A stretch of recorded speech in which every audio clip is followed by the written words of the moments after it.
To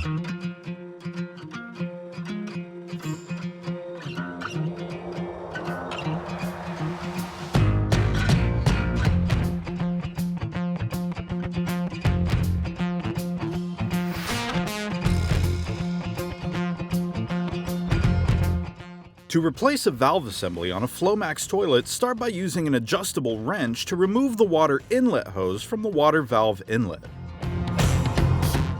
Locate the two screws that are on the inlet valve and remove them.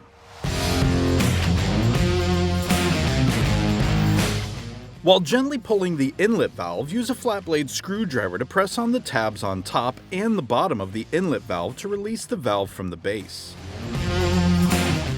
Remove the existing toilet valve assembly from the top and the bottom of the Flomax toilet. Remove the seal from the top of the new toilet valve assembly. Remove the seal from the new valve assembly. Install the seal into the back of the Flomax toilet bowl. Insert the valve into the seal to install the top of the toilet valve assembly into the Flomax toilet. Install the bottom of the new inlet valve until clicks are heard indicating that both the top and the bottom tabs have securely seated into the valve base. Install the screws into the new inlet valve. Be careful not to over-tighten the screws. Use an adjustable wrench to reattach the water inlet hose to the water valve inlet.